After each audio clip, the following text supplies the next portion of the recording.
Hello everyone, and welcome to my General Hospital official channel. I hope everyone is having a wonderful day. Before we begin, please hit the subscribe button and give this video a thumbs up. Portia expressed to Curtis her worries about being unable to contact Trina at the hospital. Jordan and Dante came at that very moment, and Portia was startled by their approach. Jordan decided it would be best if they had their conversation in Portia's office. So she followed her and Curtis.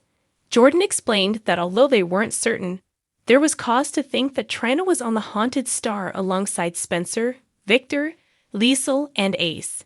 She reassured them that the Coast Guard was attempting to satellite track the ship. She left after making a pledge to stay in touch. Hugging a distraught Portia, Curtis reassured her that he had witnessed directly how resilient Trina was in trying circumstances. If she was there, he reasoned, she would be looking for a way out. The police wouldn't find Trina in time, according to Portia, who acknowledged that her mind was wandering to the darkest places. Trina would go back to her house, as promised by Curtis, even if he had to go and fetch her. Valentin raised an eyebrow at Anna, and was startled and relieved to see her eyes open. He cried and whispered, "Welcome back." Soon after, the physician had finished looking over Anna. She said that although Anna was still susceptible to problems, she was still expected to make a full recovery. The doctor was deeply thanked by Anna before he left the room.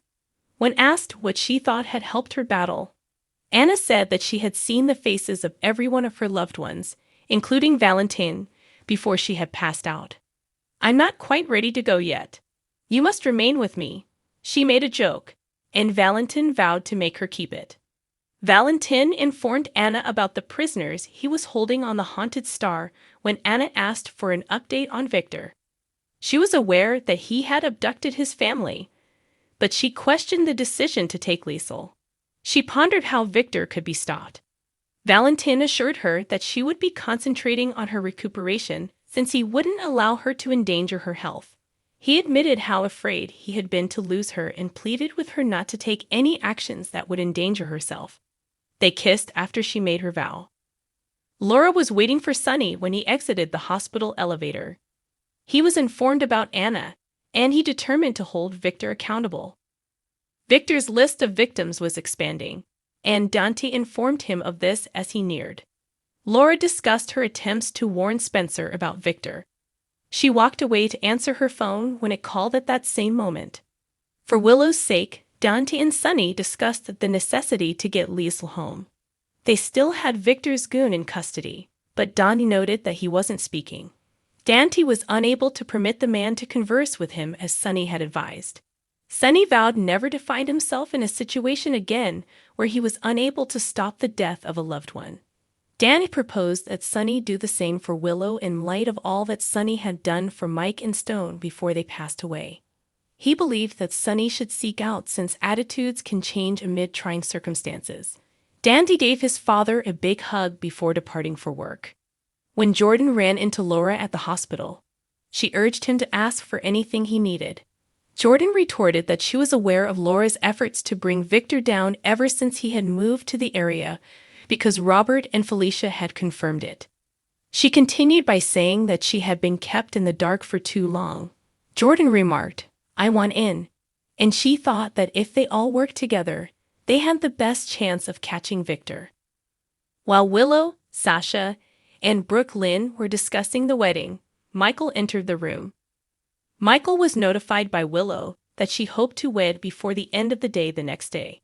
She emphasized that she had a limited amount of time and wished to spend as much of it with them as possible. Michael responded by promising to wed her whenever and wherever she chose. They agreed to Brooke Lynn's suggestion that they postpone until the next day, when things would be less chaotic. Michael urged Brooke Lynn and Sasha to put Amelia down for a nap when she started to whimper.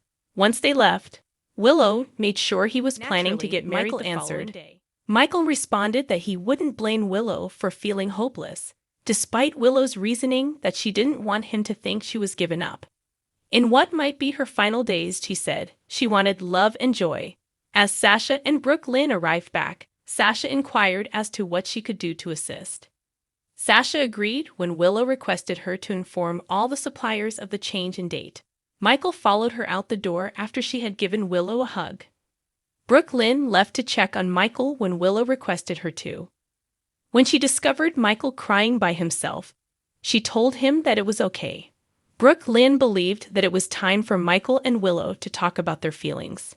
She emphasized to him that she was there for anything he needed. Brooklyn left Michael to answer his phone when it rang at that precise moment.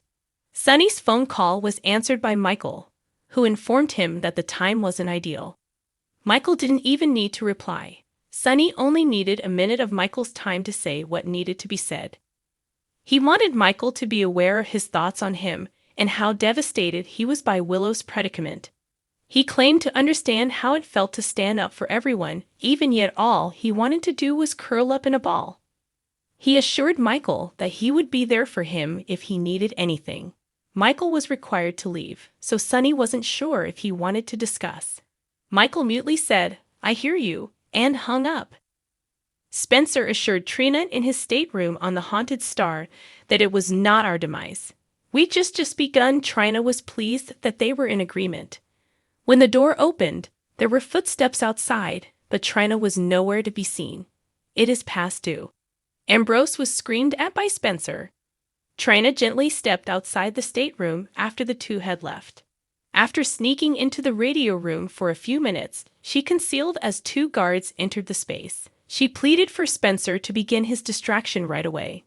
Liesl was led away as Victor was enjoying breakfast.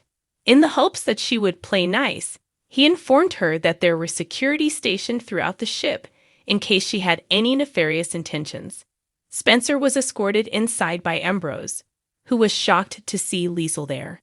Victor assured Spencer that they could meet after breakfast, and that Spencer could also demand to know where Ace was. Victor was seated at the table with Spencer and Liesl, and Spencer pressed Victor for information.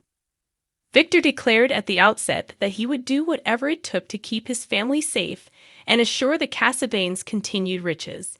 Given that she didn't care about the Cassadine legacy, Liesl questioned why she was there. Victor responded by promising to assist him in starting a new age for humanity. He proceeded by saying that ever since he was a child, he had been appalled by the destruction that humanity had wrought on the world, since there would be nothing left for coming generations. Mikos had concurred, he stated, and together they had developed technology to undo mankind's mistake. Liesl chuckled as she recalled the outcome of the climate control device. Victor continued by saying that he and Mikos had created a backup set of tools and had stashed them in bunkers. Only Mikos was aware of the locations of the bunkers, but he had carved a code on the Ice Princess to find them, he said. "Is it the reason you murdered Luke?" Liesl inquired. Victor said that sacrifices had to be made for the benefit of everybody, and many others concurred. Spencer questioned him after he continued, saying that the harm to the Earth could only be repaired with drastic measures. The planet's population had nearly doubled over the preceding 40 years, but Victor insisted that it was fixable. He disclosed that a disease that would bring the population down to manageable levels was kept in a bunker. Spencer and Liesl both objected, but Victor reasoned that someone needed to have the guts to make the difficult decisions. Victor argued that no one could stop him when Spencer refused to let him get away with it. "Even you," he cautioned. Liesl was present, Victor said, to make sure that every Cassadine was fully immunized. He promised dire repercussions if Liesl didn't cooperate, but she refused. When Victor's guards came out carrying rifles, Spencer remarked, "You can say that again." And he snatched a knife from the table and put it to Liesl's throat. Thanks for watching if you liked this video. So please don't forget to subscribe my channel and don't miss any update.